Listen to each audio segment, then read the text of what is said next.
ہم دنیا کی سپر پاور پر یقین رکھتے تھے، وہی سب کچھ تھا، وہی سب کچھ مانتے تھے۔ پھر ایک دن ایک مرد مجاہد اٹھا، خود تو ویل چیئر پہ بیٹھا تھا، پوری دنیا کو للکارا اور بتایا کہ اسلام اپنی پاور خود رکھتا ہے، اسلام کسی کے سامنے جھکنے نہیں دیتا، جسے لوگ خادم حسین کے نام سے جانتے ہیں۔ لاکھوں سلام خادم حسین تیری جرأت۔ بسم اللہ الرحمن الرحیم۔ اور میں ہوں محمد سہیل حسن نقشبندی۔ تو ناظرین، لوگوں کا دنیا میں آنا اور جانا تو لگا ہی رہے گا۔ حضرت سیدنا آدم علیہ نبی جناب علیہ السلام سے لے کر قیامت تک لوگ دنیا سے رخصت بھی ہوتے رہیں گے اور دنیا میں آتے بھی رہیں گے، مگر وہ لوگ جنہوں نے دنیا میں ایسے کام اور ایسے کارنامے کیے ہیں کہ جن کی مثال دنیا میں نہیں ملتی، ان کے نام رہتی دنیا تک یاد رہتے ہیں۔ ضلع اٹک کے گاؤں میں حاجی لال خان کے گھر میں تشریف لانے والے، پیدا ہونے والے حافظ خادم حسین رضوی رحمۃ اللہ تعالیٰ علیہ ونور اللہ مرقدہ، جو کہ خادم حسین سے لے کر شیخ الحدیث، شیخ القرآن، امیر المجاہدین، امیر عظیمت، مجاہد تحریک ختم نبوت، علامہ حافظ خادم حسین رضوی رحمۃ اللہ تعالیٰ علیہ کے مرتبے تک فائز ہوئے۔ اور کیسے فائز ہوئے، ان کا سفر کیسا گزرا،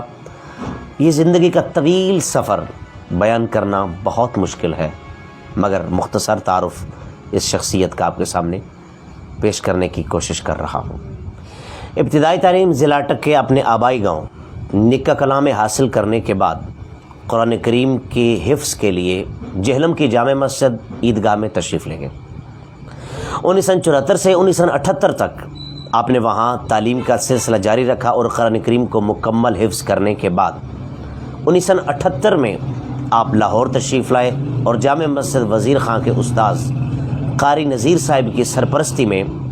پاکستان کی نامور عظیم دینی درسگاہ جامعہ نظامیہ میں آپ نے درس نظامیہ کے لیے داخلہ لیا۔ وہاں جن اساتذہ کے شفقت اور محبت نے ان کے سائے میں جو آپ نے تعلیم حاصل کی، جن میں مولانا مفتی عبد القیوم ازہروی رحمۃ اللہ تعالیٰ علیہ، مفتی عبد اللطیف صاحب نقشبندی اور مفتی عبد الستار سعیدی جیسی نابغہ روزگار شخصیات نے آپ کے سر پہ دست شفقت رکھا۔ دورہ حدیث شریف مکمل کرنے کے بعد 1993 میں محکمہ اوقاف کی طرف سے داتا دربار کے قریب پیر مکی مسجد میں آپ کو خطیب کی مسند پر سرفراز فرما دیا گیا، مگر کچھ عرصہ وہاں ڈیوٹی کرنے کے بعد آپ حکومت کی طرف سے مسلسل غلط پالیسیوں کے سبب وہاں سے استعفیٰ دینا مناسب سمجھا اور وہاں سے جامع مسجد رحمت للعالمین یتیم خانہ چوک میں تشریف لائے۔ اور بات یاد رکھیے کہ وہاں پیر مکی مسجد میں اوقاف کی طرف سے آپ کی تنخواہ 20,000 تھی، جبکہ یہاں مسجد رحمت للعالمین میں آپ کی تنخواہ 15,000 تھی، اور وہ ایک سرکاری نوکری تھی جبکہ یہ ایک پرائیویٹ جاب تھی، مگر بات صرف حق کی تھی کیونکہ آپ حق بولنے کو ہی پسند فرماتے تھے۔ اور یاد رکھیے، حق بات پر ڈٹ جانا امیر المجاہدین علامہ خادم حسین رضوی علیہ رحمہ کا ایک خاصہ تھا۔ یہی وجہ ہے کہ استعفیٰ دینے کے بعد بھی آپ نے اپنے انداز گفتگو کو نہیں بدلا۔ انہی دنوں میں ممتاز حسین قادری رحمۃ اللہ تعالیٰ علیہ کے حوالے سے جو معاملہ کھڑا ہوا تھا، اس میں بھی آپ کا موقف حکومت کے سخت خلاف تھا۔ اسی دوران آپ تحریک رہائی ممتاز حسین قادری رحمۃ اللہ علیہ کے سرپرست اعلیٰ رہے، مگر حکومت نے ظالمانہ اور جابرانہ رویہ اختیار کرتے ہوئے اس عاشق رسول کو تخت دار پر لٹکا دیا۔ اب چونکہ تحریک رہائی ممتاز حسین قادری کا مقصد اور مشن ختم ہو چکا تھا، اور اس کے بعد یہی تحریک لبیک یا رسول اللہ صلی اللہ علیہ وآلہ وسلم کے نام سے منظر عام پر آئی، جو کہ ایک مکمل طور پر مذہبی جماعت تھی۔ مگر یاد رکھیے، جب تک نظام مصطفیٰ قائم نہیں ہوتا، دین تخت پہ نہیں آتا، کسی مظلوم کی داد رسی نہیں کی جا سکتی۔ کسی ظالم کا پنجہ نہیں توڑا جا سکتا، اسی لیے آپ نے اس تحریک کو تحریک لبیک پاکستان کا نام دے کر ایک سیاسی جماعت بنا کر لوگوں کے سامنے پیش کیا۔ 2016 میں توہین مذہب کے خلاف ایک بہت بڑی ریلی نکالی، جس میں آپ کو لاٹھی چارج کا سامنا بھی کرنا پڑا، شیلنگ بھی برداشت کرنے پڑے اور جیل بھی جانا پڑا۔ اور پھر 2017 میں آپ کے کینڈیڈیٹس نے انتہائی مختصر وقت میں بننے والی یہ ایک جماعت نے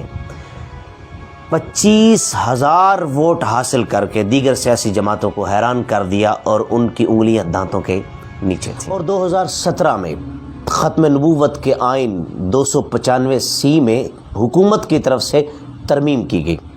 جس کے نتیجے میں تمام مسالک کی طرف سے احتجاج کی آوازیں تو بلند ہوئیں، مگر کسی میں اتنی جرأت نہ تھی کہ وہ میدان عمل میں آ کر للکارے۔ اور اس موقع پر بھی جس نے میدان عمل میں سب سے پہلے قدم اٹھایا وہ حضور امیر المجاہدین علامہ خادم حسین رضوی رحمۃ اللہ تعالی علیہ کی ذات اقدس تھی۔ اور آپ نے فیض آباد انٹرچینج میں ایک تاریخ ساز دھرنا دیا، اور دھرنے کے نتیجے میں تقریباً 8 کارکنان نے جام شہادت بھی نوش فرمایا، اور آپ کو